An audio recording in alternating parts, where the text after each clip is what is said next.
Leeds, Leeds, Leeds. What is happening? Welcome to Series 6 of Working Hours, an oral history podcast about a place called Leeds, a time called now, and an activity called work. Working Hours aims to record 1,000 loiners, that's people from Leeds, over the course of this, the most important decade in the history of the human species, and ask them about what they do all day and hear how they feel about it. My name is Simon, and this is all my fault. My mission here is to try to map out what my city, Leeds, a city that has declared a climate emergency, did during humanity's biggest emergency. On Working Hours, we hear how loiners have, are, and will be coping with our multiple and expanding crises during their day-to-day working hours. Can we turn things around? We'll find out. To tell this story, I need loiners like you, dear listener. I need people in Leeds or people from Leeds to come on this podcast and tell me about what they do and let me record how this decade affects us. Thank you for listening to this episode.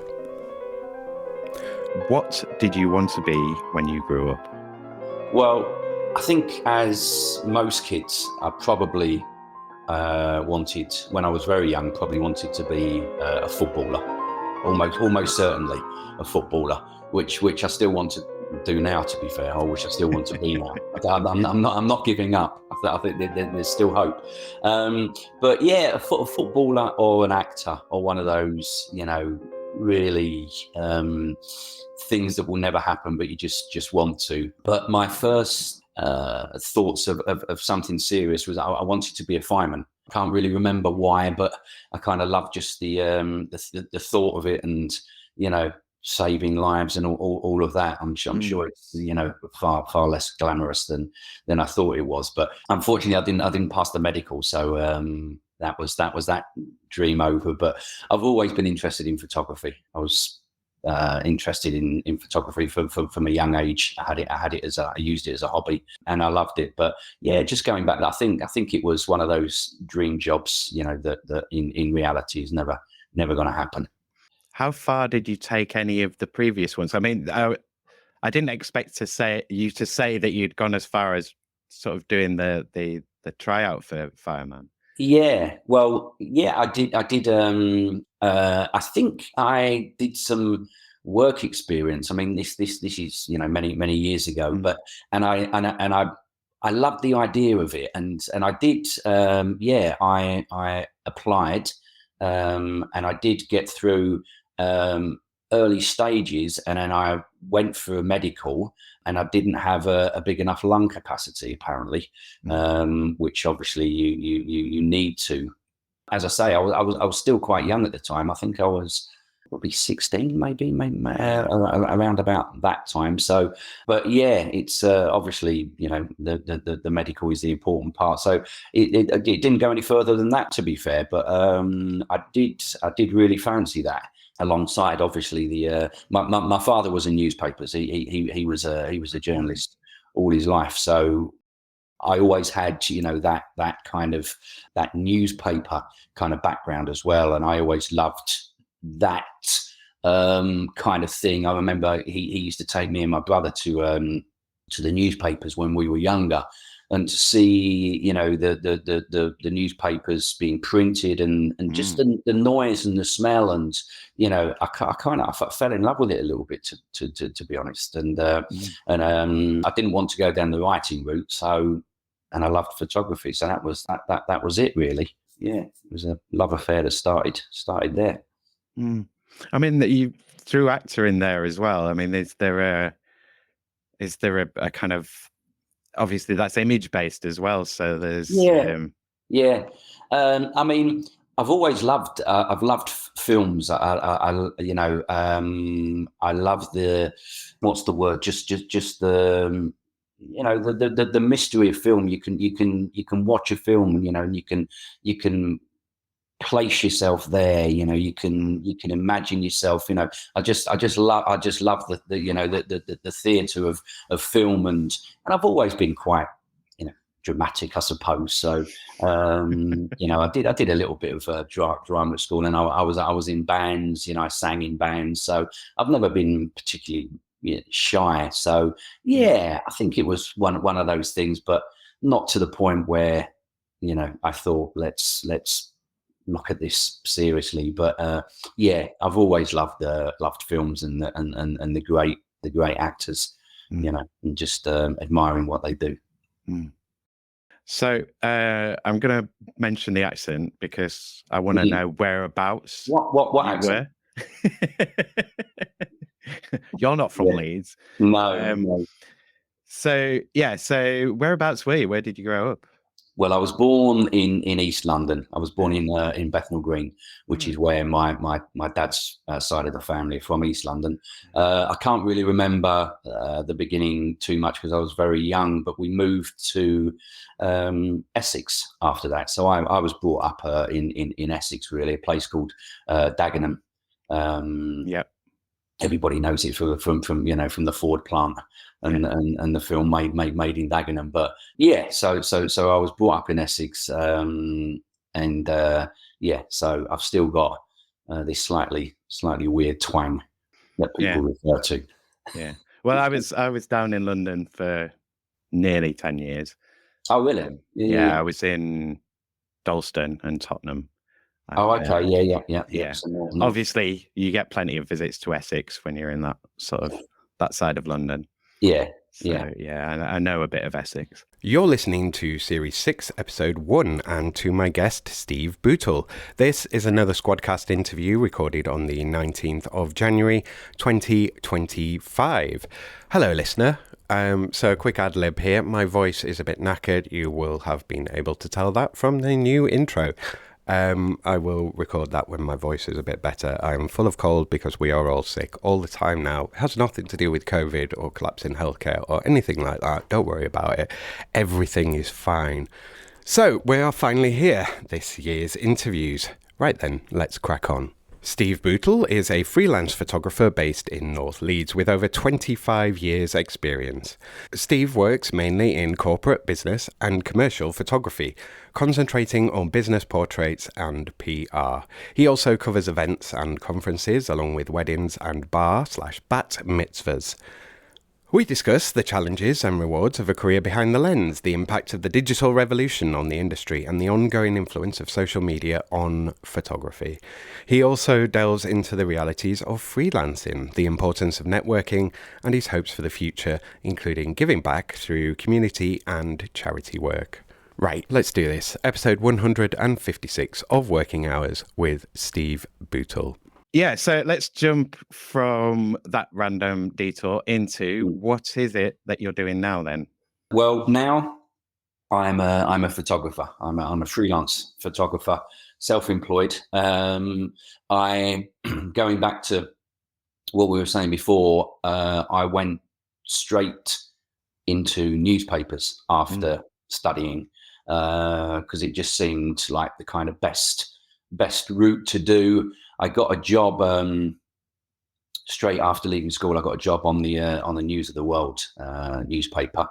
Thankfully, no longer going. But it was what regardless of what you thought of the newspaper, it was really. It was fun and it was a great learning curve, and to see newspapers and reporters and photographers in action was for a young kid. It was a real it was really exciting. Seeing the phones ringing in 1 minute, them all running out and going to cover things. And it's then, as I say, I loved photography. I did it as a hobby, but it was then talking to the picture desk and the photographers and things like that I really kind of went down the photography route. They knew I had a passion for it. They knew I had a reasonable eye for it. So they said, go and study it. I think the plan probably was, although it changed, but the plan probably was for me to study, which I did in Sheffield. Studied photojournalism in Sheffield, and I think the plan was to probably go back and get a job on the News of the World, which they would have offered me. So were you interning in that, or was that a proper Was that It a was, paid role that you started in? yeah, it was a full-time job. What I was an editorial assistant. At what they used to call messengers, runners. Yeah. We used to go and get picture cuttings for the journalists. Learning the business. Yeah, exactly. Yeah, yeah. Yeah. But then I became the picture desk's personal editorial assistant. So I worked purely with them, and I was lucky enough to go out with the photographers, occasionally being an actual, second snapper. And they said, look, if you want to do this seriously, then go and study it, come back. We'll offer you a full-time job as a photographer. I've decided to stay up north and just have a change of scenery. But yeah, going back to the question, what I do now is, photography. I was in newspapers for over 12 years, national and regional newspapers, and then I decided to go freelance, which is what I do now. And I do a wide variety of work. To be honest, I do lots of commercial and corporate work, business portraits, PR conferences, events. But I also do, weddings, and I'm based in North Leeds, so I do a lot of the bar back mitzvahs as well, a lot of the Jewish parties, etc. So try and keep busy. I mean, you've kind of touched upon the how you got into it side there, but I will ask that question again in a second. Yeah. So, and you've mentioned some of the stuff that you kind of shoot now. What is the stuff that you really like to shoot? Are you more people or landscapes, or like what do you want? What's your favorite kind of shot? Is it more action shots? Is it something really clever? Like what's the stuff that excites you, not necessarily within the work, but kind of personally? Yeah, well, it's 100% people for me. I'm a people person, and I love to work with people. I mean, I see other photographers who do landscapes and do still life and stuff like that, and I think it's absolutely beautiful. But it's not personally for me. I love working with people. I love being creative. So, when I say, I do business portraits, I do this and that, you've still got to be as creative as you can. So, almost like art to a degree, you go to a shoot with a blank canvas, and then you come out with it with as best a shot you can. I mean, sometimes you're going along to a photo shoot and you're doing, some staff headshots. So, you do them to your best of your ability. You set up, you've got a backdrop, you do nice lighting, and there's not a great deal that you can kind of be creative with. But however, sometimes you go to a photo shoot. I did one ages ago. A guy was an old-fashioned, cobbler. So in his workshop, and just got some really nice, arty kind of thing for me is perfect. Featurey work, we call it, I suppose. Where it may appear in a newspaper, and in a sentence spread, you maybe have six photos. You'll get a nice portrait, and then you'll get a couple of action shots, and and then you'll get something really that for me is the ideal, because first and foremost, I like people. I like working with people. So I'll get to the shoot. We'll have a little chat first. Oh, how did you get into this? Blah blah blah, and then I'll start. Photographing, and then. But yeah, it's all about kind of creating something out of nothing. I've always, don't like to sound one of these, pretentious kind of photographers. But yeah, I suppose, we're all a little bit kind of pretentious to a degree, but it's a simple job, once you know how to do it. But it's still very creative, and I love it. I still get a similar buzz, out of taking a photo, seeing it, appear somewhere, or not even appear somewhere, just while I'm opening it up and editing it, just seeing what you've created. I still get the same buzz as I did 20 plus years ago, really. So do you still take your camera out? You still shoot, in your downtime? Yeah. When there is downtime, I do have a little bit of downtime, and I'll try and kind of street photography is all the modern rage, really. You can just go around and you just see something. Leeds is fab for that, as are all the big cities. You can just walk around and you can just see something. It doesn't have to be people. It can be a building. The light will hit a building at just the right time, and bang. Snap. Capture the magic. Yeah, exactly. Yeah. Before I move on, so you will. I'm imagining you started with physical cameras, SLRs, film, and most of your output would have been black and white for the newspapers before they went sort of color. 100%, yeah. So when did you go digital? And do you still kind of like, is black and white your kind of preferred style? Does that feel more like the artistic workman-like photography? Yeah. No, great question. Yeah, I mean, I started off as you right say. I started off on black and white. I actually remember my last day in Sheffield. They were wheeling in a C41 color processing machine, which is the processing machines that all the Max Spillmans and all of those used to use, where the roll of film just runs through and comes out the other end, and we were like so jealous because we'd still we were still doing black and white. We hadn't done but I think it's it's a great start, because to come into photography now, maybe, and you're straight into digital, you won't know, how it used to be and how photography used to be done. And I think that's a shame, but don't get me wrong, I don't necessarily, still want to be, shooting on film, developing it, 2 days later, giving the client the photos. The digital world has improved, photography hugely. I remember, I'll try and think of the date while I'm talking, but I remember we were given a digital camera, one digital camera between all of us at the paper that I was at the time, which was the Bradford Telegraph and Argus, which was a good local newspaper.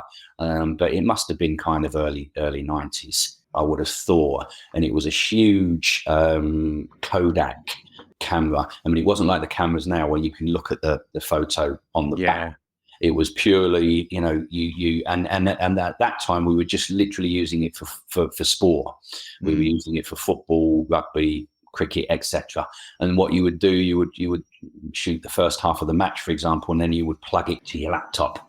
I mean, talking about technology, I mean, it worked, 2 times out of 10. It was absolutely, it was horrible. The pressure of trying to get, 1 or 2 pictures over at half time, it was just, so that was the first proper, digital camera that we were given. And as I say, I remember it was huge. It was a Kodak. And then obviously it progressed after that. We were still, as I say, that was the first digital camera, and then we were still on film. We probably moved fully over to digital, I would say, when were the in 94, I would say kind of mid 90s. I would say we fully moved over to digital, which at the time was a real kind of eye opener. I suppose it was completely different. I mean, for us younger photographers, it was great, very exciting. But I remember there was an older photographer there who was coming, towards kind of retirement. He really struggled with it, I think, technically, but also kind of, slightly emotionally. He obviously missed film, but it was the way it was going, and you know, on the whole, I mean, I'll later on, you know, I'll talk about, you know, the slight negatives of the digital world, but I think on the whole, it's, you know, it's been you know, brilliant and a huge, you know, a huge advance. I mean, it's certainly cheaper for you to take 100 snaps and look at them. Absolutely, yeah. You've got your little flash card. You know, you pop it in, and you know, and you can take thousands and thousands and thousands. You know, I mean, there's even, you know, there's AI technology now where, you know, you can pop your card in and it will just sift through, you know, all of composite them all together to get the very best image. And then you know, you can end up with, you know, 200 shots out of, you know. So yeah, I mean, it's fantastic. I mean, I know photographers that will still, you know, kind of occasionally go out and shoot some film.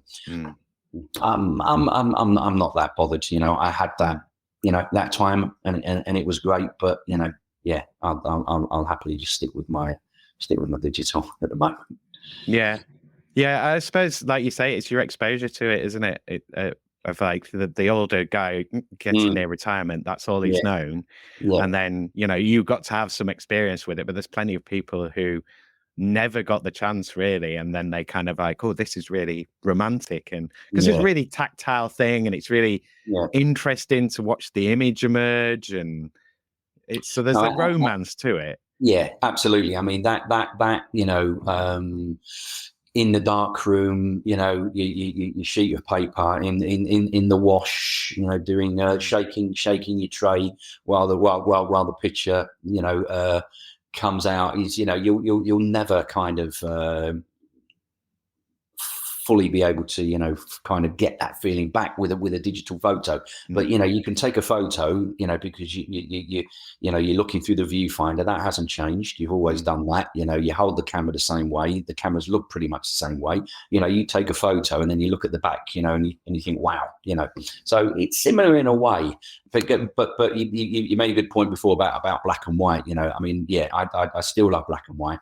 Obviously digital now, you know, everything's taken in color. But if I do a shoot, for example, particularly, you know, a wedding or portraits, you know, I will always, you know, say I provide, for example, 50 pictures, you know, I mean, I'll always include, you know, probably half of those, maybe slightly less, you know, in black and white, because black and white is still timeless, you know. But you know, some things just work in color. You know, that pop of color. Sometimes, you know, you couldn't recreate that in black and white. So they both have their benefits and their place.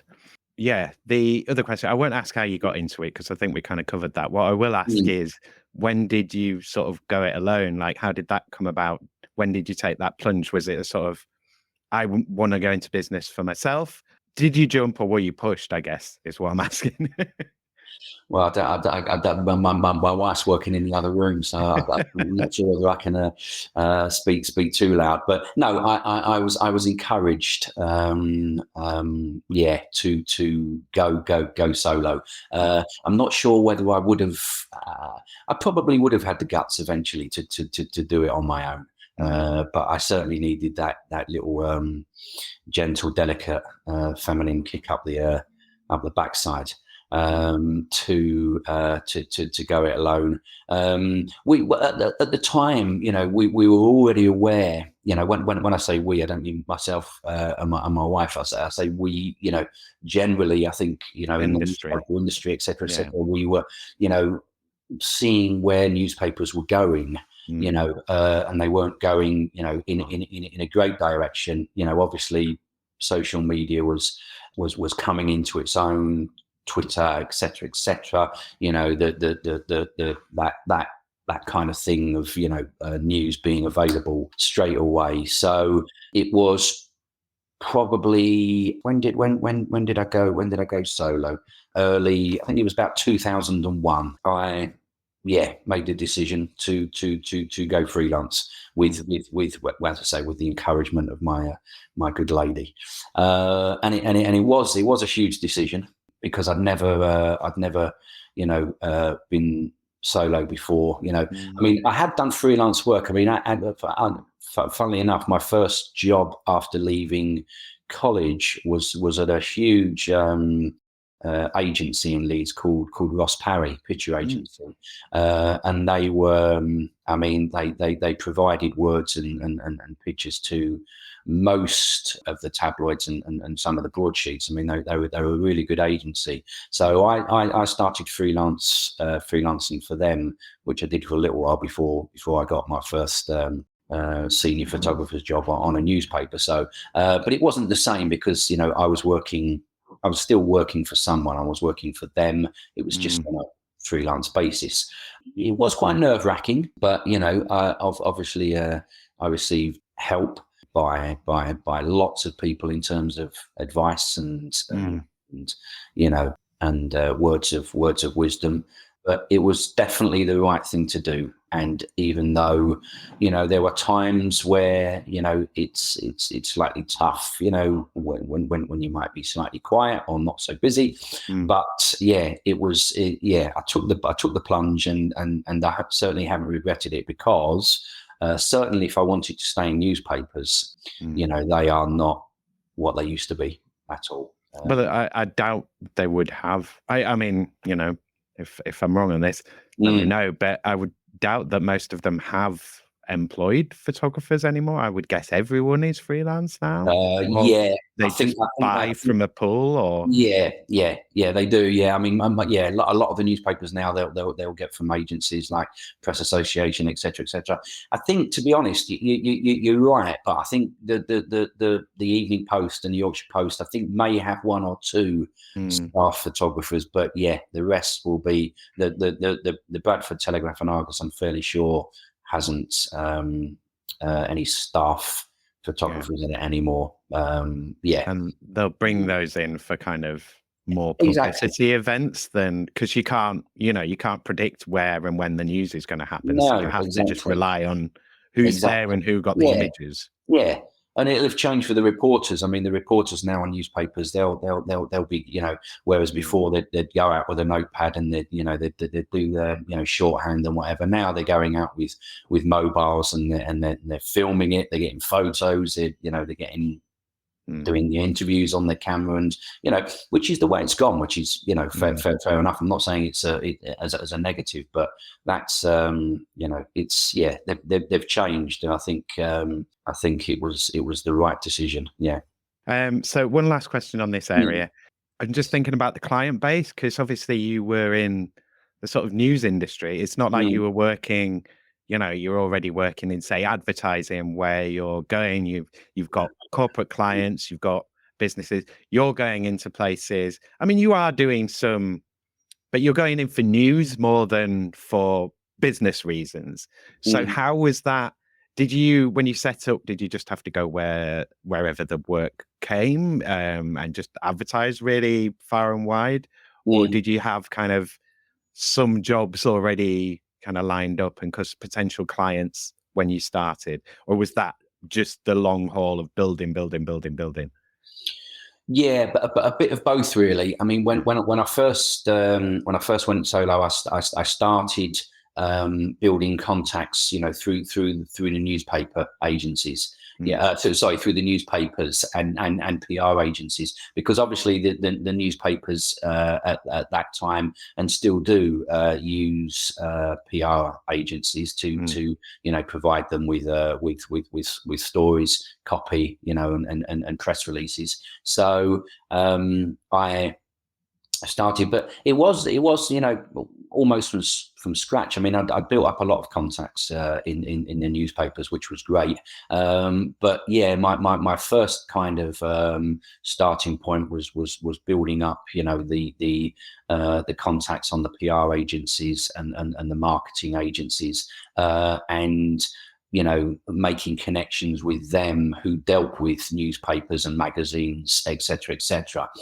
After that, I opened my net a little bit wider, and two things which were huge for me were advertising and networking. to be fair, to get your name out there and to get your face out there and to build up more contacts. I did a little bit of paid advertising, but there's a lot of things that you can do which don't cost anything if otherwise as a small fee, for people starting off now, all of the social, platforms are fantastic because, well, I was just about to say none of them cost. I mean, they do cost. You can do your paid adverts and pay per click and all that malarkey, but you can literally just bombard them with your work or whatever it may be for absolutely nothing, which is good, and I think people should and do take advantage of that. But networking for me was brilliant. Loads of networking, face-to-face networking, online networking. Just building, contacts, and because you never know. One networking thing I did, I got chatting to an estate agent, and I thought, I'm going to be, going to end up talking about houses for half an hour and or whatever. How great the property market is, and what you should be doing at this time. Yeah, exactly. Yeah, thanks for your advice. But no, I made a great connection with him, and then we started doing some work together. For quite a few years after, I started doing photos of properties for him. He worked for an estate agent, and then he went solo. Actually, had his own business, and so it's just you shouldn't really judge someone because out of that little chat, I ended up getting quite a bit of work. So you've got to be open. You've got to be open. Yeah, true. Okay, so we'll jump into the questions. So I'll do COVID first. So the question, as I've sent you them, it's kind of like, what was the effect being on your work? What I really want to look at is the going into lockdown and coming out of lockdown. So going in, how did that affect things? Was it loads of work, no work, same? Or a variation in that, and then coming out, sort of when did you come out, and what was it like coming back? Sort of how quickly did that happen, and what's kind of changed for you post COVID? Yeah, no, I mean it needs to be talked about COVID, but then I obviously think of people that had it seriously worse than anybody else. So I just want to say that kind of firstly, but from a business or working point of view, I mean it affected the work massively, and negatively. I actually got another job during COVID, or just before COVID, which was completely different to what I'd done before. It was I started working, which was mainly from home because they had furloughed the majority of their staff, which was for a clothing manufacturer. They produced chef's clothing. Aprons and chef's coats, chef's whites, etc. And it was a customer service role. It was a customer support role, really, because I knew that it was going to hit photography hard and hit it for quite some time. So I was kind of doing that job during some of COVID. In terms of making it relevant to the photography, which is still what I wanted to do. This other thing was a pit stop, really, because obviously if you've got a family, you need to support them, so you do whatever means necessary. I knew a lot of photographers that started doing the doorstep, for photography, where they would photograph, do portraits of families, at a social distance. Yeah. That is no real way to kind of run a business, but it kept them in in the area a little bit. I mean, lockdown, it seems like such a long time ago. I mean, it seems like a real distant memory. Yeah. I mean, I was lucky enough to be kept employed by this other company whilst working from home. Yeah. How was that? How did you adjust to that? Were you, it was just a 9 to 5, you put your suit on, sat at the computer and then took it over? Pretty much. Yeah. You would have a work phone set up. You would have a work laptop set up. So all of the calls would come through, to the work phone at home, and then all of the orders would come through to the sales, the sales software that they used. And but it was odd. I'm not gonna lie. It was.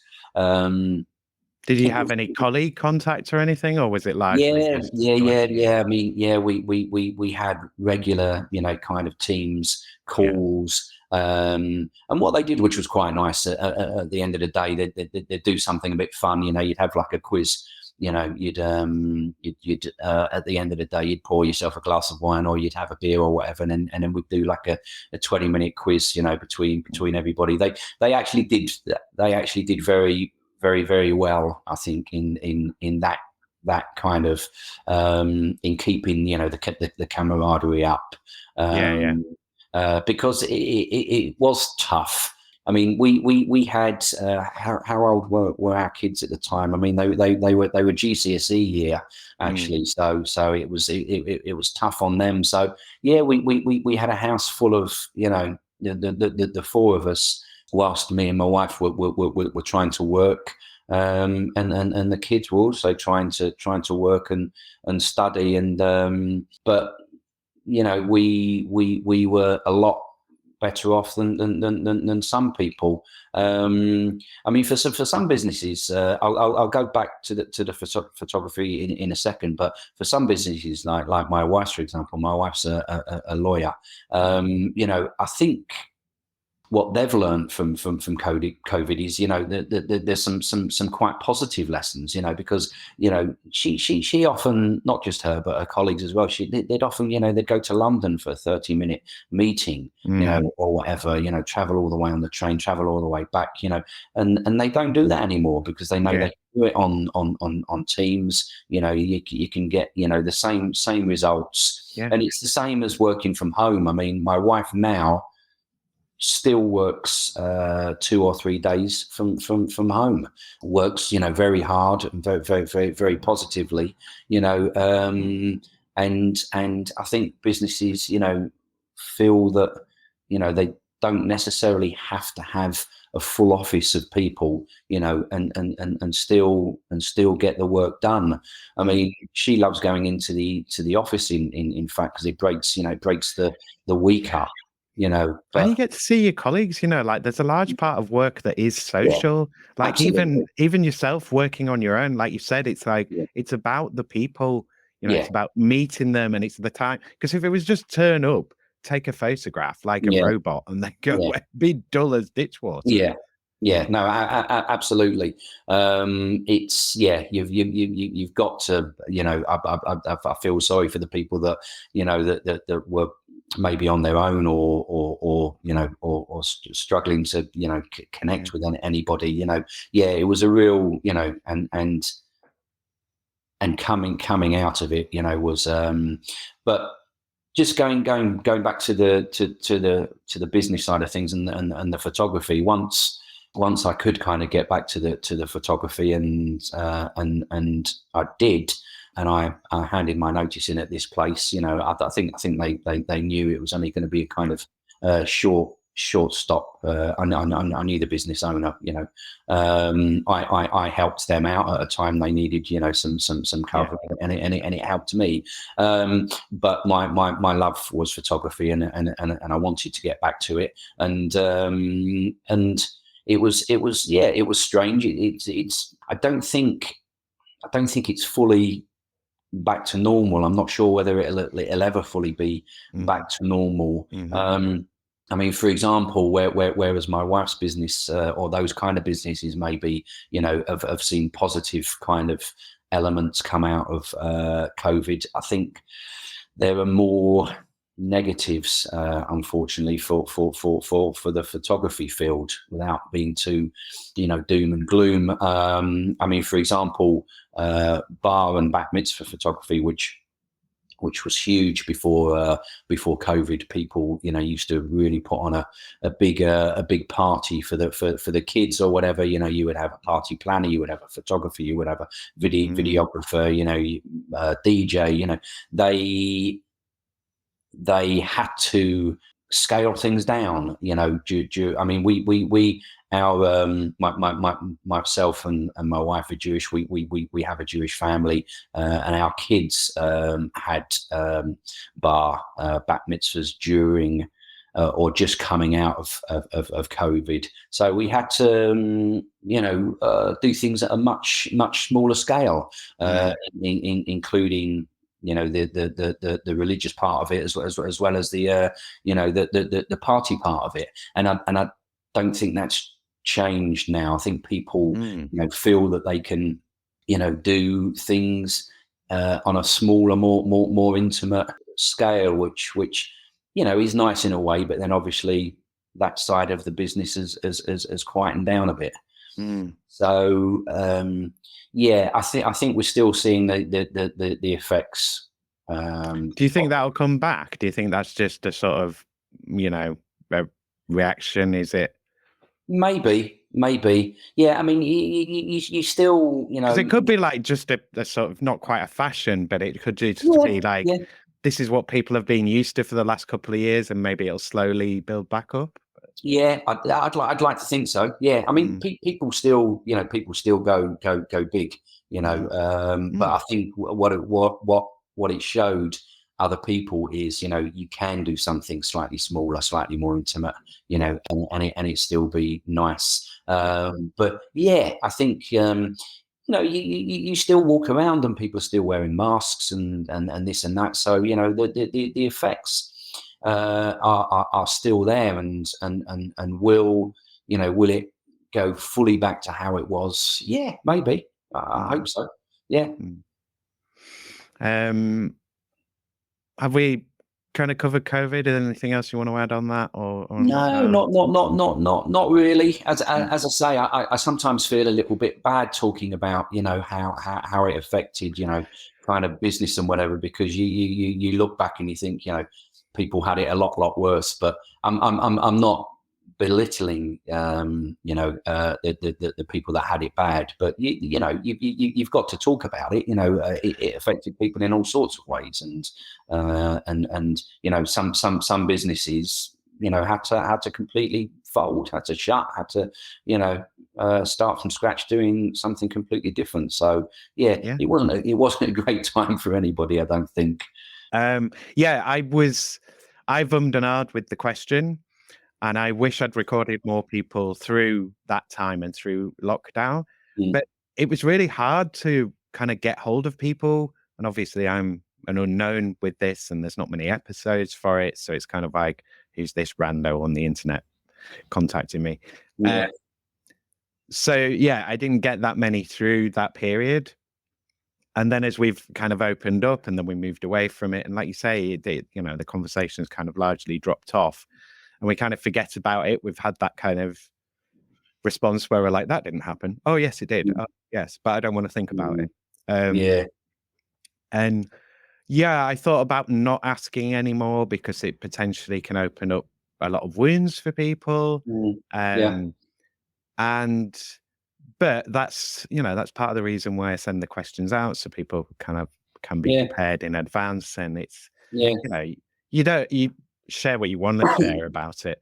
But I think it is valuable to kind of look at that time and sort of what we did, but also work wise, and for this decade, like, I mean, this decade opened with that, like, that's a kind of defining, there is a world before 2020 and the world after. So I think it's important to touch on. Absolutely, I think it's important to talk about it, and I mean, it'll probably be on the school syllabus. Well, that's it. That cohort, all the like the people that were born then, they're going to be going to school now, so that's going to be interesting at the least. Of like, what are these kids like? How has that affected them? Yeah, exactly. So anyway, I'm going to move us on to another brilliant media topic. Brexit. So we'll keep this short. It's basically, did it change anything for you? Like, so we've been out of the EU for 2021, beginning of 2021. Did it make any change for you? Not for me. I mean, I had kind of thought about the question, and I don't think it's affected me particularly. I mean, I don't kind of deal in goods as such. I don't import or export goods. I don't at the moment employ kind of any staff. So you could once similar to COVID. I mean, you could argue that the impact of Brexit, is still working through. And it's been positive and it's been negative. I mean, for example, if I had a photography studio in York, and I employed, some staff, that were maybe, not from the UK, or, not, I mean, it could be anywhere, if I had a photography studio anywhere where, or if I was, just dealing in goods. Yeah, you had to do a lot of travel to go to specific shoots. Exactly. Or if I did, I mean, I know I've got a friend who, I mean, I don't know how it's affected him particularly, but he's in textiles. So, he travels a lot. He deals, photographing textiles. No, just deals in textiles and themselves, buying and selling, and I would have thought it's affected his business a bit, but no, I don't think it's affected me in any, in my, everyday kind of running of the business. To be fair. Yeah, I mean, it's the effects that you see sort of thing. So it's those wider order effects of like how it's changed the market overall.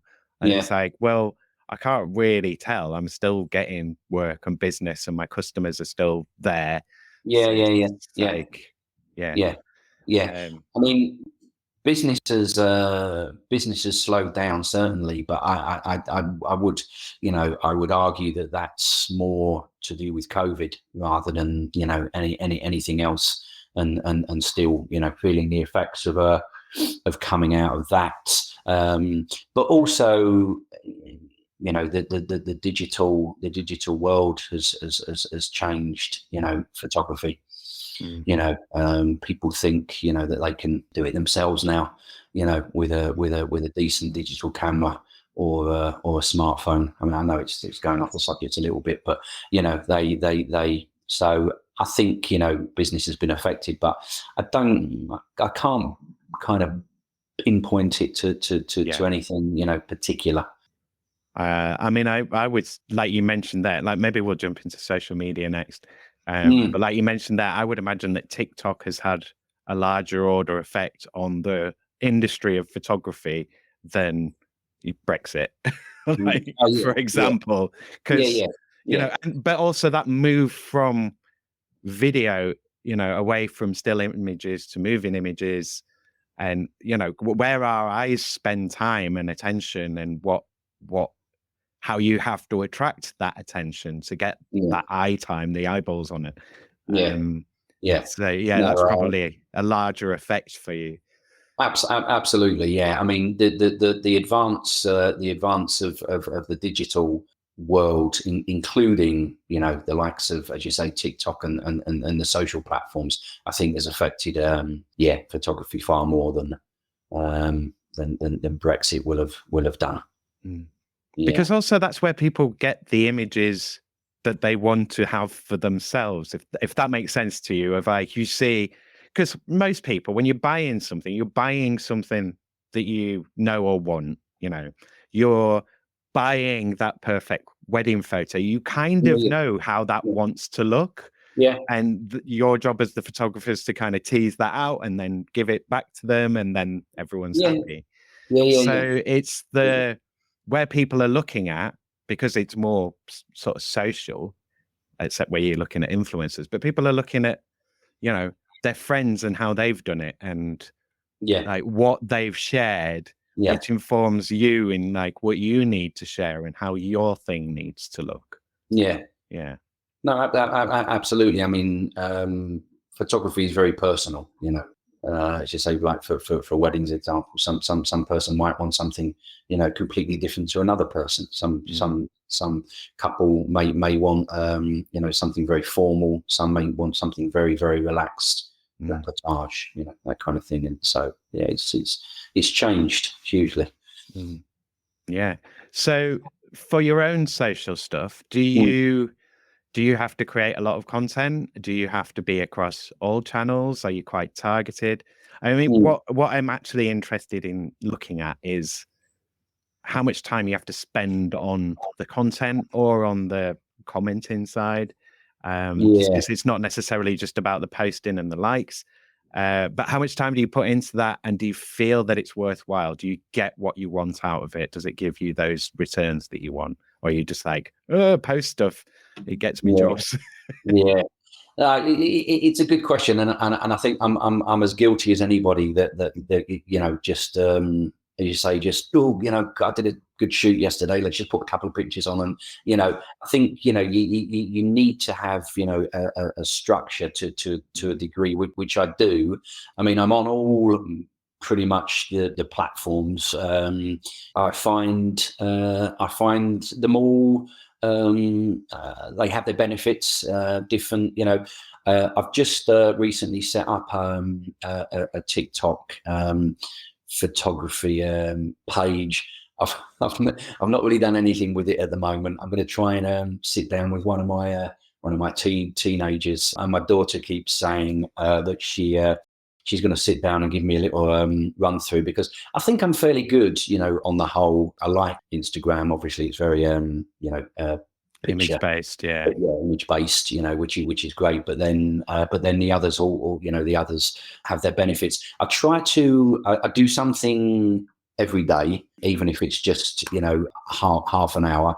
I'll normally get onto my laptop straight away. I'll check emails. I'll check a couple of the socials. I normally check LinkedIn first of all. Kind of have a little go through that, see what's been going on, and then Twitter normally, and then I'll do some social, and I'll put together some posts, mainly almost always including images, because obviously, but sometimes, I'll put, something topical, I mean, I'd like to do more, to be honest. And I think, I think at some point, I will try and sit down with a social media person and get a little bit of kind of advice, because I don't think what I do has huge benefits to my work. I'd like to think it's getting out to a decent, kind of audience, and it does work. I can think immediately of one example a while ago where I put a post on, and someone got in touch straight away and said, "Oh, we want some photos doing. Can we book you in?" I mean, for that kind of thing, I think it works perfectly. It doesn't necessarily, or the work that I do doesn't necessarily, build relationships, but it does, just let people see what you do and who you are, and that can lead to, you know, if I put a portrait shoot on Facebook or any of them, you know, then someone can see that. Oh, that's nice. You know, I'll just drop him a message or give him a ring. See, you know, I obviously always put my details on there. I do, you know, I do some of the hashtags and whatever. And, you know, they'll say, I'll give him a ring. I'll drop him an email. See, you know, get a quote from him. So it works. You know, I'd like to make it work better. And I think that takes time, you know, because, you know, it's no good just, you know, putting a few pictures on and, you know, and then sitting back and I'll wait for the business to come in, because it doesn't work. It doesn't work like that. No. So when it does, sometimes it does, or sometimes, like you say, you just put a post out and then someone goes, "Oh, brilliant," and you know, rings you. Which is lovely, because as I said early on, you know, it costs nothing to you know, to set up a few posts and you know, and then if you can get a shoot out of it, fantastic. But you know, I'm sure there's a better way of kind of, you know, making it work as a social platform. I mean, have you got like a steady amount of followers on there? Is it like you've got decent sort of numbers in terms of followers? Because a lot of people lurk, loads of people lurk. So there's loads of people lurking who do see your stuff, who don't like and comment or anything. But, you know, at some point they will go and pick up the phone. And, you know, like that estate agent, it could be, you know, it could lead to a really good contract for you. Yeah. No, absolutely. Yeah, I think I've got a decent amount of followers. I mean, I don't know, you know, it's you know. Well, it's not the quantity, it's the quality, isn't it? Absolutely. It's who's following you, not how many. Yeah, exactly. There's no point having thousands and thousands of you know, of followers if, you know, if you're a local business and all of your followers are in, you know, I don't know, in Florida.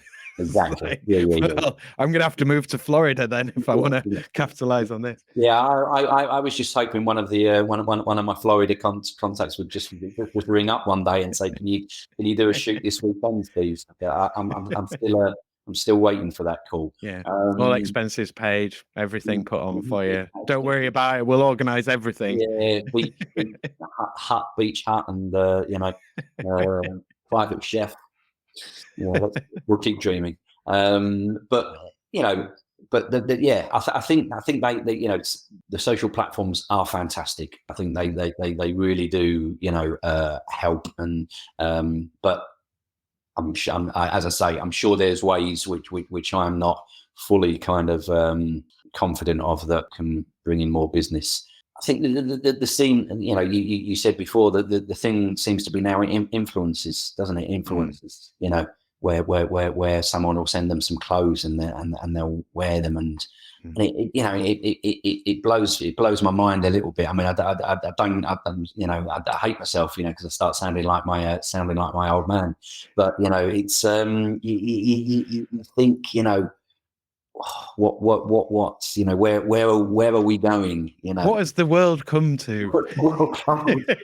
Yeah, I'm glad you said it first, not me. But yeah, I do think that in a way. But you've got to embrace it to a degree. I suppose, you know. But then again, you know, take a lot of it with a pinch of salt. Okay, so I'm going to move us on to climate change. Obviously, if I move on too fast as well, if you want to add anything, you can. Yeah, no, it's fine. No, I mean, I could talk about, you know, social media and the platforms for ages, to be honest, because I think they are fascinating. I'll ask you this then, because you know you've mentioned being a parent and so on. Yeah. When did you let them have social media? Like, if you don't want to reveal the age or whatever, or like, because you don't want to get into judgments of people. No, you shouldn't do that. Yeah. When did you feel that it was okay? Or did you have any choice? Was it just something that happened that you're kind of like, maybe, or did you were you not really aware of it until you kind of went, hang on, should these kids be like, how did you feel about all of that? Was that kind of, because now I am very much of the opinion that kids should not have it. It should be like an over 18s thing. of just like a logical safety thing. Yeah. And the whole kids having phones in classrooms and stuff is that should never have been allowed to come to fruition. Yeah, no, I agree, and it's really good questions, and I'm terrible in terms of timings. I mean, my wife will probably be able to, name the day, that they got their first phones, but it's difficult as a parent because you want them to not be left out. You want them to be involved. So that's a huge thing. Firstly, blah blah blah's, got a phone. So when am I going to get a phone? I know for a fact that quite a few of their friends had phones before they did. So we weren't. You were kind of nagged into it. Yeah. We tried. We kind of. You resisted as long as you could. Yeah, we certainly did. We held off as long as we could, and if we're honest, I don't think either of us could have seen what was coming. No. To be fair, I mean, it started off. I mean, the phones that they had firstly, were mainly you could just make calls on them. So because we felt it was important that they, when they were getting a little bit older, that they had something, when they were getting a little bit more. Yeah, starting to go out, and you want to make sure they're okay, and if they need to come back home. And... Yeah, before they had the little the little iPods or whatever, where you could play games and watch telly on. They had those first of all, and then they got their first proper phone that they could make calls on, but not much else. You couldn't go on the internet on it or anything like that. When they've never. It's been a progression, really. I mean, both of them, to be honest, have only just recently joined Facebook. But TikTok now is huge. Before that, which I think was TikTok, was it Musical.ly? Which my daughter. The last one I was aware of being big before TikTok was Snapchat. Snapchat's still big, I think, but they're both on Snapchat. Nobody talks about it anymore, but it's still quite active. Yeah, absolutely. I think so. The socials, so much, they kind of crept in a little bit later. They probably got Instagram, and but the two now are Snapchat and TikTok, and they are huge. Yeah, it was a progression, I suppose. But I'm seeing now, the kids, once again, I'm sounding like an old man, but the kids, getting them so much younger. They're they've got them, and they're doing this, at 3-4 years old, and it's madness. But once again, we can't complain about it because we all do it. Yeah, we all do it, and we've all, you can't. Well, I suppose you can, but you can't say to your kids, no, you're never going to have a phone. I mean, I wish we all had have done if we'd known where it was going, but because it's like oh, you can't have a football kit, or you can't go to the party, and you can't do this. It's not for you. You're not allowed. Exactly. Kids need to live, and they need to learn, and but I don't think any of us. I mean, was it Steve Jobs who I think it was Steve Jobs, wasn't he? Famously said, I wish I'd never invented the iPhone or whatever on his on his deathbed or whatever. Because it has gone in a quite extreme direction.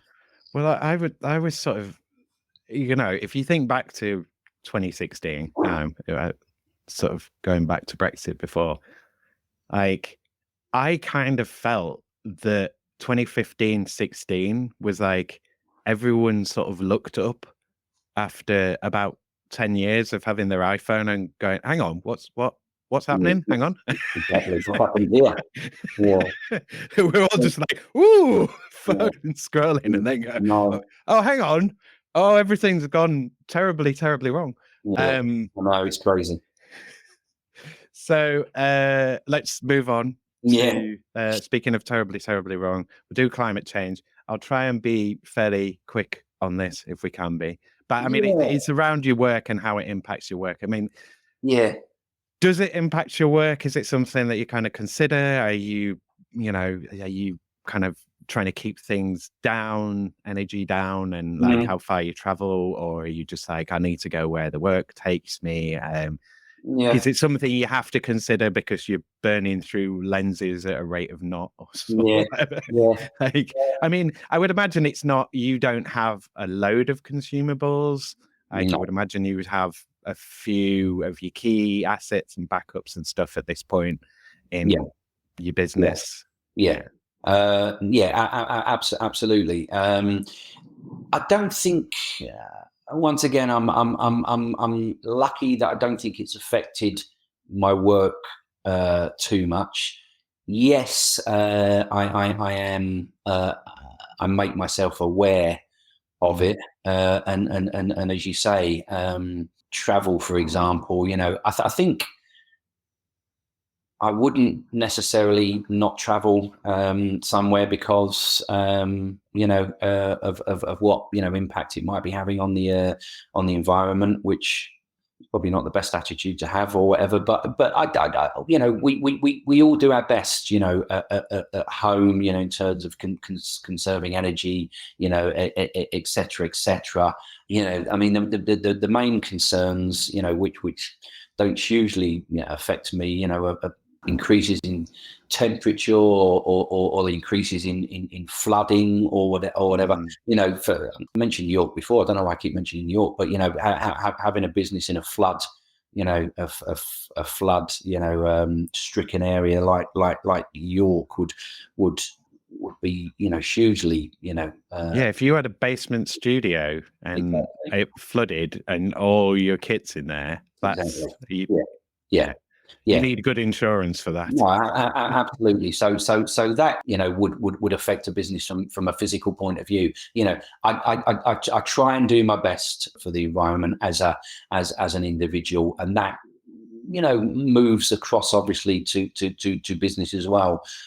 But sustainability and is hugely important for businesses now, and not not wasting anything, I mean, on people's websites, nowadays business websites, they have a page, dedicated to it, but I mean, I don't have a particularly huge, supply chain, which is disrupted or, so.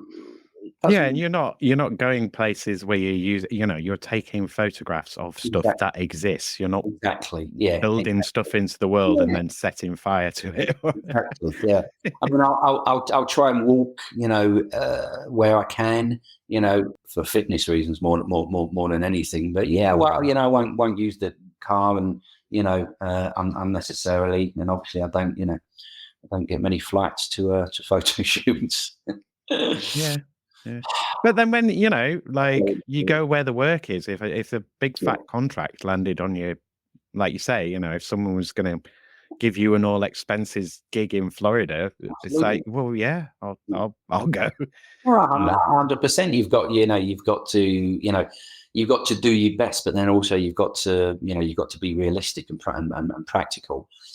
I mean, I advertise and look for quite a bit of work in London as well, because I can be, as a northern-based photographer, I can be very cost-effective for a southern-based business. So, if work comes up to London, I'm gonna, if it's a day's shoot or whatever, I'm gonna drive there, and I'm gonna drive back, and I'm not gonna lose a great deal of sleep over it. But you're also going to have a rate because you've got experience, you've got a reputation, you've been in the field for a good few years, you're established. So there is a minimum of you're not going to go, I'm not going to go halfway, or even halfway across the country to earn less than minimum wage. That's pointless for me. It's not like but you go where you can find the work that pays you at the level that you need to be paid at as well. Absolutely. I mean, on the whole, it would be more cost effective for people to get a local photographer to them. For sometimes London, for example, it can work the other way, because it's so, people, London photographers are charging crazy money. But just take Manchester, for example. It's not going to be particularly cost effective for me to do a shoot in Manchester, when you may as well get a Manchester photographer, so I think that's the difference with, and it would be. But then if they want you particularly for something, then it's like, I'll do the job, but it's going to cost you this much. Yeah, it's going to be, there's going to be mileage on top. It's going to be et cetera, Well, and also, again, your reputation, your time, your expertise. Yeah. Absolutely. Because the years of experience as well count, Yeah, they should. They should. Yeah, they should. Yeah. I've got a little note down here about that. I'm going to say in a bit, but yeah, they should. Yeah, 100%. Yeah, and the other thing, there's a lot of the discourse around that and many of the other things is very much like, it's on you, it's on you, it's on you, it's on you. It's your fault. If you care about this, also it's your fault, but also don't do anything about it, but also do something about it, but don't do anything that affects anything. Change your light bulbs, change your shopping bags. Your fault, your fault, your fault. Meanwhile, people are off to space every weekend. It's like, come on here. I think there's a balance, because you could either dedicate your life to something like a lot of people do. They feel that passionately about it, and that's fine. Good luck to them. But what we can all do is just do our bit, and as you say, energy saving light bulbs, recycling, etc. We can all just try and do our bit, which will hopefully help. But then again, we've got other things to concentrate on and worry about as well. Very much so. So I'm going to go into the change question now. I'm just mentally trying to remember that we ticked off the other four. That's fine. Yeah. So if you could change any three things about your work, what would you change? Yeah, well, I struggled with this one a little bit, to be fair, but because you can change stuff if you want to. Well, I mean, there's loads of things I'd want to change, but the three main kind of things that I came up with. The first is relevant to what you were saying, and your years of experience. I'd love people to realise the importance of great photography. I think it's been lost a little bit over the years. Once again, I don't want to turn into one of these, potential. Back in my day. Yeah, exactly. Potential photographers, but I don't think it's seen as important as it could be. A lot of people get it. I think magazines get it, newspapers get it or got it. And people do understand, the importance or the impact, a great photograph can give. But you're right about the experiencing, and I've seen, and in the early days, when I was getting advice from people, they said, don't undersell yourself, because you're not just booking someone to come, click the shutter, and then leave. You're paying for someone's experience. And their eye.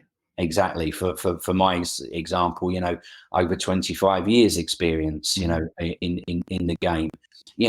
I studied photography. I studied photojournalism.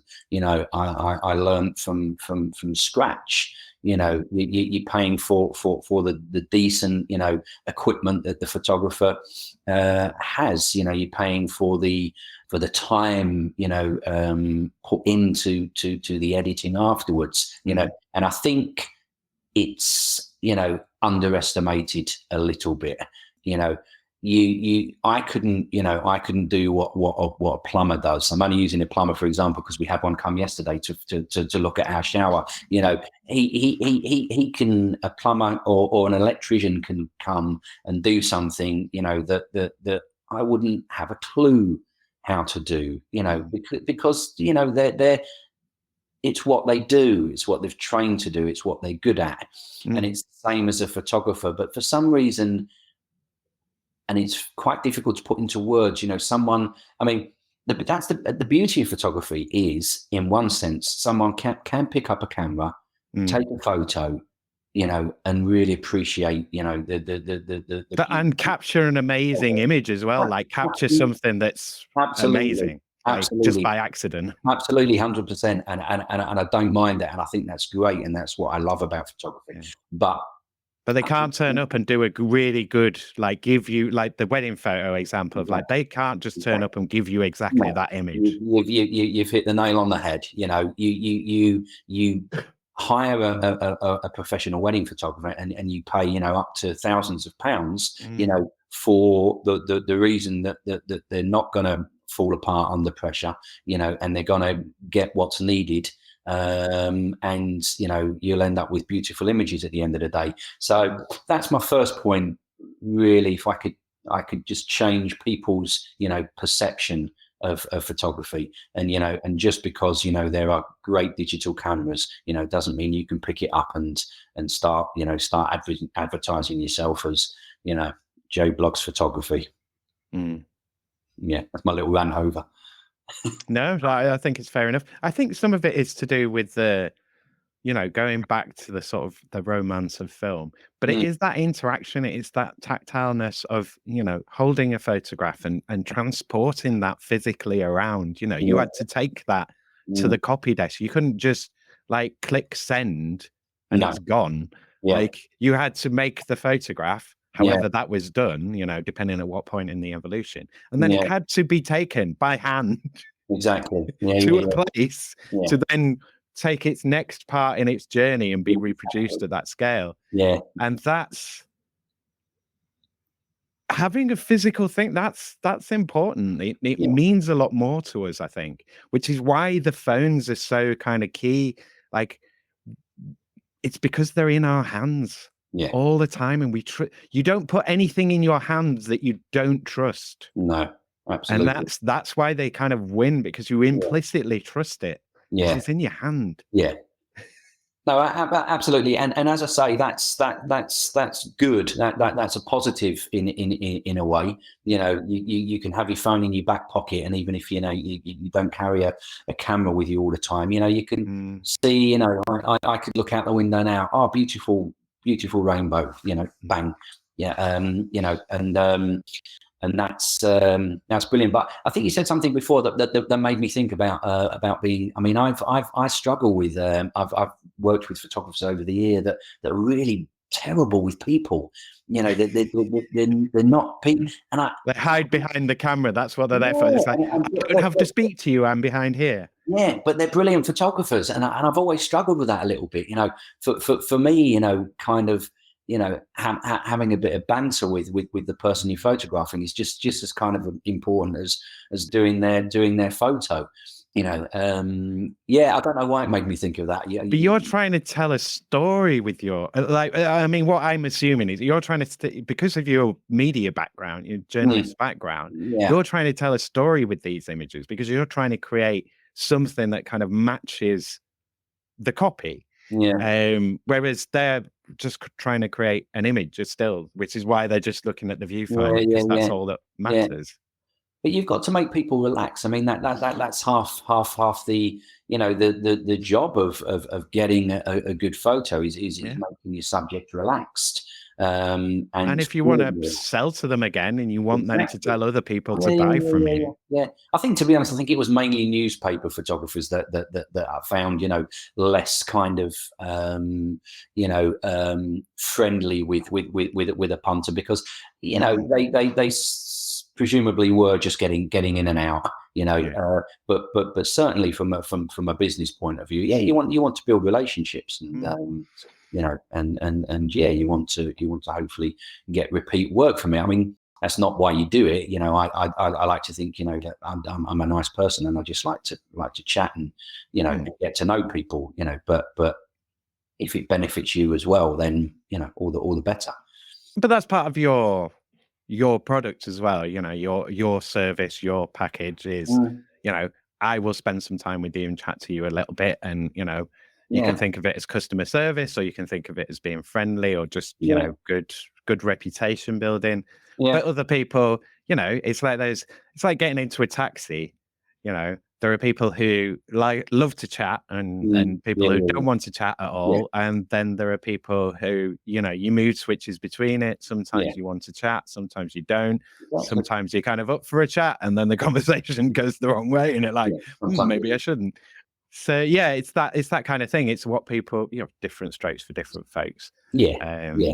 Exactly. But yeah, that you can sell that as part of your, you know, like, this is part of my service, and, you know, this is what to expect. You'd like to think people hire you for, you know, the personality that you are, as well as being a very good photographer, and as well as being, you know, competitive price wise, etc. You know, you'd like to think it's the whole package. So do you have any more changes before I move on to the last question? So number 2 is a really short, sharp, simple one. I mean, I'd like, you know, a steady flow of work, you know, and if anybody, you know, can tell me how to achieve that, I'll be eternally grateful. It's just, I mean, I should be used to it by now because I've been doing it for so many years, but it's still tough, you know. But it's not just photography. I mean, I think the point I'm trying to make is the same for any field. You know, it's peaks and troughs. You know, you have your busy periods, you have your very quiet periods. But I think, you know, that's sometimes where you miss, but not for long. You know, because obviously, you know, I love being freelance and I love the flexibility, but, you know, you think an employed position, you know, is you've got that steady flow, you've got that steady flow of work, and you've got that steady flow of, you know, of cash flow, and you know, money keeps coming in and out of your account. So yeah, that's number 2, and unfortunately, I think that's the nature of the beast. You know, I don't think it'll ever change. It's an observation rather than a, you know. You just do your best in terms of, you know, what you do, you know, you in terms of advertising, networking, you know, getting out there, getting your name out there, to just try and, you know, balance it out a little bit. But it's the nature of the beast. I mean, you seem fairly pragmatic between the two. You're not. Would you be happy just going back into an employed role, like you say, because you get that kind of. But then you get the freedom to do what you want, but then you might not necessarily have had, because I would imagine that you've got a certain amount of freedom within the kind of permanent roles. Absolutely. It wasn't like you had a boss breathing down your neck and you had to produce this much every day and be. Yeah. It's pros and cons, isn't it? I think, you know, on I mean, I have been employed. I have been in employed positions, you know, and there are benefits. But you're not yearning to go back into it, but equally you're not like, oh, if I had to, I could do it, you know. Absolutely. You know, and I love the flexibility of the way things are now, you know, and I do like, you know, being my own boss, I suppose, and making the decisions. But yeah, it would just be nice sometimes to just have a slightly more comfortable flow. Yeah, but that's always always the exactly. case. But yeah, it's a slight point of frustration, you know. And then you kind of forget about it, and you move on. Yeah. I mean, you must hit points where you I mean, I kind of should have asked this earlier, but during the kind of reopening, like, I know people in the field who, because there was the boom after the lockdown, and it was just like they were sort of like, there's nothing, this is really hard, nothing's happening, I'm really worried, to like, I've never been so busy in my life. And you're turning people away. And then we're here now. So have you been in that position where it's kind of like you've been overwhelmed and you've had to kind of back work away, or have you always been able to kind of go, I can do it, but can you move it to then? Or yeah. Yeah, I mean, it's in the early days. I can remember points being, very, very busy. Yeah, I mean, frustratingly, you still have to turn work down. Even if you're not majorly busy, because some, It all comes at the same time, yeah, doesn't it? exactly. Someone will say, "Can you do a date on this?" Oh, sorry, I've got something booked in. But in an ideal world, in a dream like ideal world, you could say to them, "Oh, can I do it tomorrow instead?" And they'd say, "Yeah, of course you can." Yeah, So they'd all queue up in an orderly yeah, fashion every exactly. day and give you And jobs. then the next one that comes in, well, can I do it on the Wednesday instead of, but no, I mean, I have had. I don't think I've had many periods where I'm absolutely, chocker, where I'm having Yeah, to turn stuff down.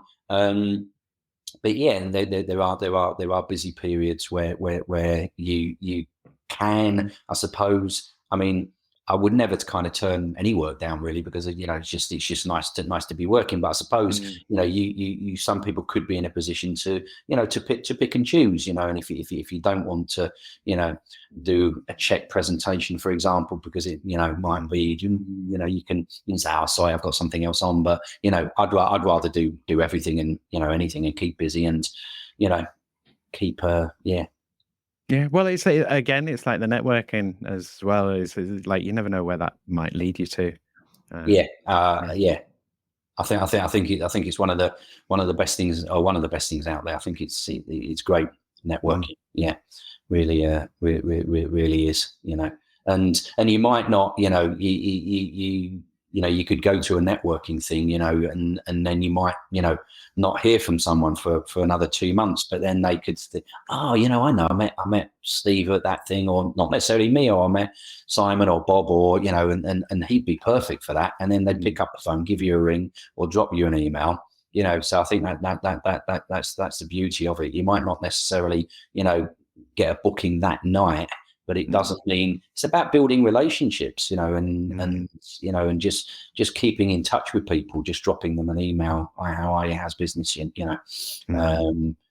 all right, at the moment, a bit slow, but it's Haven't really put it this way for a while, but it's amazing how much of work, like pick whatever career and you think of that career and what it is, that activity that career does. So let's stay with photography. It's amazing how much of your work as a photographer isn't doing photography. yeah, There's yeah, yeah, like all the other stuff that has to happen, yeah, not no, just regulatory and legal and stuff, but just admin yeah, and, yeah, like yeah, you say, networking, going yeah, out there and yeah, performing the role of like, I do this, I am this, hello. yeah. So yeah, it's Yeah. a lot of time. Well, you at the end of the day, you're a business owner as well as Mm, so you have to do, I do the stuff that I love, like the photography and the editing and the networking. But then again, you have to do your excuse me, you meeting have to do your bookings, diary accounts, your management. books, and Yeah. which I absolutely hate, but yeah, all goes with it. But I've got one more, Mm, which once again he's not about. Well, it is about changing it, I suppose. I mean, I've written it down. So I'd like to give back a little more, because I think I've been very lucky, particularly starting off. I was very lucky with advice. I was very lucky with people giving me equipment. mm, Sometimes for nothing, sometimes loaning me equipment when I was starting off, and I didn't have. I've been very lucky, and I'd like to give back. Firstly, with my knowledge and experience, maybe would that be being from a teaching point of view, but mm. mostly I'd like to one day, not necessarily now, but when I get a bit quieter, maybe make a difference with photography somehow. I mean, I do quite a bit of charity work, and on the whole, that will be free of charge. I'll give my time for the charity, so Mm, they benefit from it, and it's nice for me to give something back, but maybe one day it would be nice to be in a position to do some community work or to raise awareness on a certain subject. I'm probably not in a position to do that yet, but maybe when I slow down a little bit, maybe if I come to closer to retirement age, it'd be nice to do. I can't pinpoint what it would be, but just to do something, that could, help a person or an organization, or just to raise awareness on a subject, I've got a bit of a gift here, and I can do some photography, and hopefully it will benefit someone or something. Yeah, I mean, there's lots of scope. There's lots of opportunities there for different things. And like you say, Leeds is, it's an interesting city to photograph. It's especially if you look up in town and you're not just looking at eye level. Looking at your phone down there like that. Yeah. If you actually look at the tops of the buildings and the city, it's like, oh, that's really interesting and odd and mixed. And so we've done the 3 changes there. Anything else you want to add on that before I move on? No, I don't think so. No. Okay. Yeah, UBI, Universal Basic Income. Are you familiar with this concept? You heard of it before? I wasn't really. No, to be fair, I had to look into it a little bit. But from what I can gather, it would be a regular, unconditional income. Payment to everybody. So it's a floor on pavements, not on payments, not a ceiling. Which goes back to one of the things that I might want to change, about my work is the the consistency, and struggling at times, and not being busy at times, because if you're not working, then you're not being paid. And it is a bit of a constant battle. So from my understanding, I mean, correct me if I'm wrong, it would give someone that steadiness of flow of money, which I think is a good thing. Is a positive thing. I mean, I don't know exactly how it would work. You probably you know more than me, but from a basic layman's kind of perspective, I think it would be a good thing. I mean, it's that sort of not having to panic, like, because I mean, you obviously, there's a period of time where you kind of, I mean, it might always be the case, but there's a period of time where you're starting out, you're not that well known. So you kind of, you work whenever you can, and when there's work and the droughts are kind of bigger. But as you get more established, you've got more jobs. Ideally, I would imagine you're getting to a point where you build up something where you're planning X number of months ahead. And you sort of like, so you've got kind of a float ideally to sort of, I've got enough money to cover me this long and I need to be making this much. I mean, 100%. I mean, if you're lucky enough to kind of, be busy, hit your targets and get past. Have a busy period, or you get, you get a good few shoots, in a row. For me, full day shoots are absolutely perfect. I've just had an email the other day about a 2-day sales seminar that someone wants me to photograph. So something like that, is for freelance photography, is absolute gold. 2 days, full days photography, brilliant, and if you have a few of those, or a couple of full days rather than just an hour shoot here, an hour shoot there, which are great, they're brilliant because then they build up. In an ideal world, you can maybe put a little bit to the side. You can start saving a little bit or putting a bit aside for your tax return, God forbid, and or you can start to, as you say, plan a little bit more and become it. I think it's very difficult when you have long periods of being very quiet to start building, and then I suppose that's where a UBI would come in very handy. I mean, one of the things that it makes me think of is if you think back, people used to be seasonal workers. Of like there were points where people would go out. Like seaside towns, for example, a lot of them were just like a bunch of people would go out, work for the season, and then they'd go, and they wouldn't necessarily be going on to other work. Some people would, but some people would make their year's money in those few months, and then that's it. But now we're in this sort of, the mentality's changed as well. Of like, no, every day, every day, every day, every day, every day. And it's sort of, that you kind of, how do you even have that flexibility now? Unless you build up savings and then run them down and then build them up and run them down. I think it's really, really good points, because I think some people probably do still work, certain. I think there's a few, but really, particularly, maybe fishing villages or places like that throughout. But I think we live in a world now where it's it's non-stop, it's go, and so I think you're right to think of doing a job this season or to think I'll work really hard for this period and then have a bit of time off. He's just you just don't. I mean, that's why holidays are so important to people, because you do.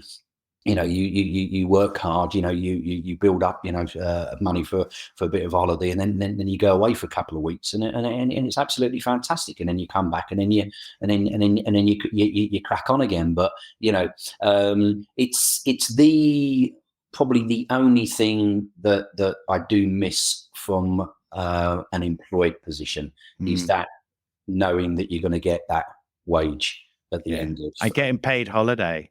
And getting paid holiday, all the other pension for I know you can have private pension and whatever, but paid holiday. I mean, if I'm off for a couple of weeks, I'm not earning for those. You're effectively losing money.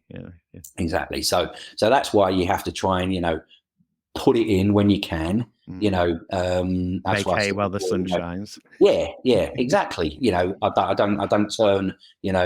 don't turn any work away. I'm not in a position to turn any work away. So you when you're busy, you appreciate it. You work hard. And then when there are quiet periods, you hopefully don't get to the stage where you start panicking. But I mean, it was what wasn't it? Was it trialed in 2021 or so? Yeah, I need to look up. Shall I look it up now? Yeah, no, I did. I did look it up. It was, I think it was trialed in a couple of areas of the UK. Yeah, two in the UK. Yeah, Jarrow and was it East Finchley? That's it. That's it. Yeah. So I've got positive views of it.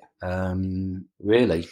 I think it's brilliant. I think at least we should be talking about it more, which is the main reason I kind of put it in there. And that's this is the question that sort of trips people up the most. Most people are like, "What's that?" So I don't think anyone's really heard of it. Yeah. And I mean, out of the many conversations, no, my wife hadn't, and she's better than me on kind of stuff, and but she'd not heard of it either, which was well, there's two sort of information worlds, isn't there? Now there's the online one, and then there's the other one. Exactly. And if you're not super online, there's loads of stuff that you're just like, what is that? Absolutely. So, I did bring up the trial results. How long have we got? We're going to run out of time. Hang on. Okay. Results showed introducing a universal basic income of £80 a week in London would decrease poverty by 5.7%, bringing 130,000 Londoners out of poverty. We currently have no plans to do further research. Why would we want that? Why would you want to bring people out of poverty? I know, yeah. Our job is to create poverty. Exactly. Sounds far too convenient and nice, and people would be happy. Yeah, something would work. This is no good. It's madness. Okay, there you go. Okay, so I'm going to bring us into a more happy note. Yes. So where can people find you? What your socials? Where can people sort of see your work, get in touch, and give you money? I have all. I don't have a website at the moment. I did have an all singing, all dancing e-commerce kind of site, but then I kind of got rid of it because it was costing too much. But yeah, I'm on all the socials.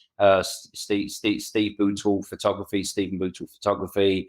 I don't know all the handles off the top of my head. They'll be in the show notes. Fabulous. But yeah, I mean, please give me a call, drop me an email. I hope you can tell I'm a nice, genuine fella. No obligation. I know times are tough for people. So when I always kind of chat to people. I give quotes. If it's I'll try and do my best. I'm competitive price wise. And if people finds that they can't afford it, it's there's no hard feelings. It's times are tough, but remember, photography is a skill and a gift and an art. So we deserve a decent crack at the whip like everybody else. Yeah Pay people, not I think we're forgetting this. The important part of the whole thing is not just people buy from people, but people pay people. Yeah, exactly. It's not just spending; it's also paying. Yeah, absolutely. And then they can spend. Yeah, it makes the world go round. Exactly. In a consumer economy, you must consume. Yeah, exactly. This is the point where if you anything else that you want to say, or you're burning to say, or you're like. I just want to say thanks. I've really enjoyed it. Thanks for the opportunity. I find myself very lucky. I'll just finish off with this. I find myself very lucky. I'm sure there's many people out there that get up and do a job they hate. Morning after morning, day after day. To put food on the table. For their families. I'm very lucky. I do a job that I love. I've always loved it. There are far harder jobs. I'm not saying it's easy. You have to put the hours and the years and to train, etc. And I've been in situations, particularly in the newspapers, that the Bradford riots being one of them. That a bit scary, but I'm very lucky because I do a job that I love, and not everybody does. So let's try and let's keep our chins up. Just try and help everybody where you can. In business and in life. Yes. That's a great outpoint. Thank you very much for doing this and giving me your time. Thanks very much indeed. And I will release you from the obligation of being on recorded camera. I've enjoyed it. Really appreciate it, mate. Thank you. Thank you again to Steve Bootle for being my guest. Thanks, as always, to all my guests, and thanks to you, Leeds, for being my subject. You can find Steve Bootle at linkedin.com/in/Steve Bootle or facebook.com/Stephen.Bootle.31, x.com/SB1 photography. Links will be in the show notes as usual. God, that was a horrible sound. If you'd like to contact me about anything working hours related, then you can email me about the show at workinghourspod@western-studios.com. I'm going to read the rest of this, but I would recommend that you probably just leave now because my voice is awful. So this is just not going to sound good. But I'm going to go through it anyway, because I'm a professional and that. If you'd like to contact me about anything working hours related, then you can email me about the show at workinghourspod@western-studios.com. If you'd like to keep me alive and keep this show going, you can contribute to that as much or as little as you care to or can afford to. How? All the typical internet ways: sharing it, appearing on it, paying for it, or buying something else from me. You know the drill, I'm just prompting. If you can help in any of those areas, please do. Please also check my business website, western-studios.com, for more information about buying stuff from me. And if you want to know anything that isn't there, just let me know and I will fix that. I will make sure it is there. Want to podcast in West Yorkshire? Go to western-studios.com to check out my paid offer. Working Hours is published for free and is made at a loss, so your content will sound better than this. Western Studios Leeds is a podcast production business that I started 5 years ago to help me make Working Hours. We help Western Studios Leeds is a podcast production business I created 5 years ago to help me make Working Hours. Western Studios Leeds helps other West Yorkshire SMEs, sole traders, solopreneurs, CICs, B Corps, co-ops, third sector organisations and creative or passionate individuals or groups who want to make their own podcasts with a production partner that they can afford. I'm not an audio engineer. I am a self-taught and experienced professional podcaster. I've worked professionally on several shows for companies, charities and individuals in Leeds to help them make their content in order to help me make this show Working Hours. If you can afford to invest in your own brand, I'd love to help you make your West Yorkshire podcast content because it will directly help me keep making my show Working Hours. Western Studios is the budget podcasting option for West Yorkshire podcasters.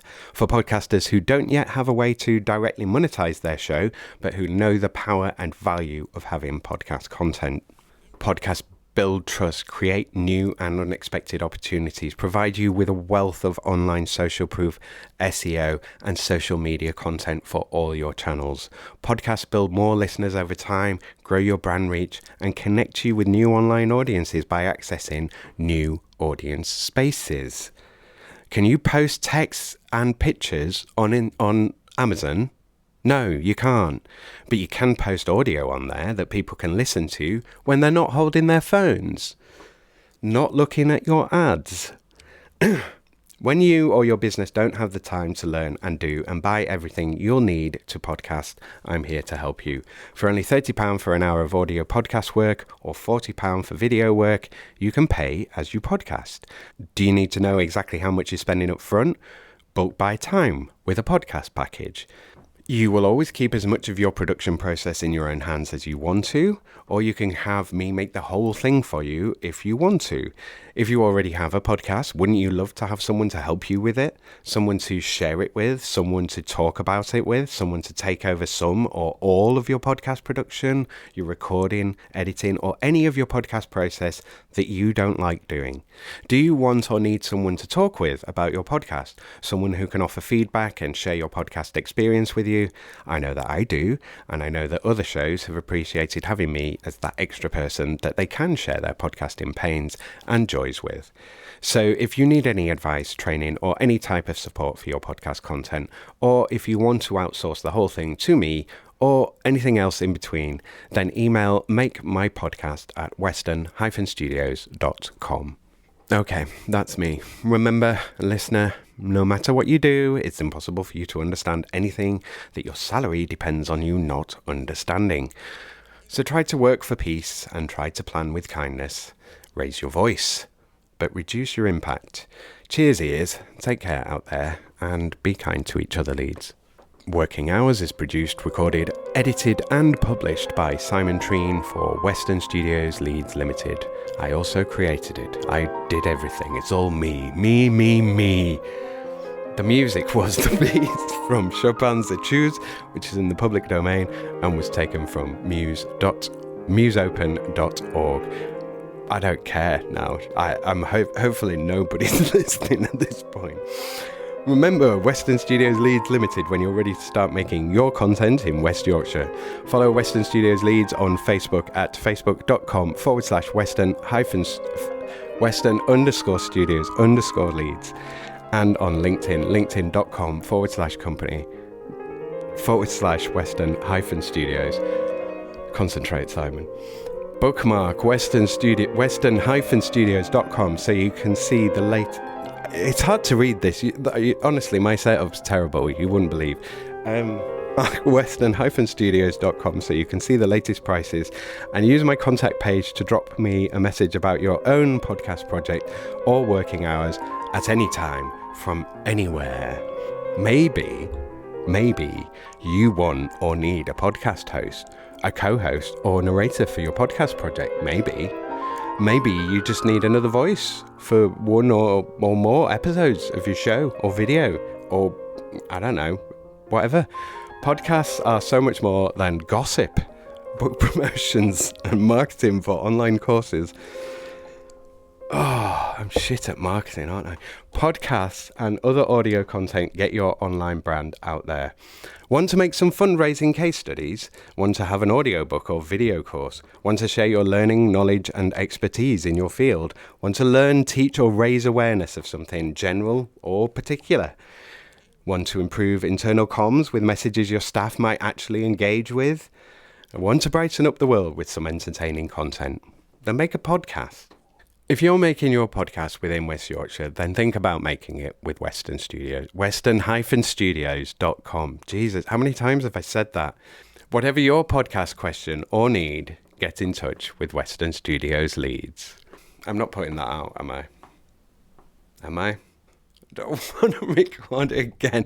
It sounds bad. My voice sounds bad. There's no point. Don't want to do it again. I'm not putting the AI voice on either. I'm not even listening through the headphones now. Go home, turn it off. Stop. Press stop, Simon.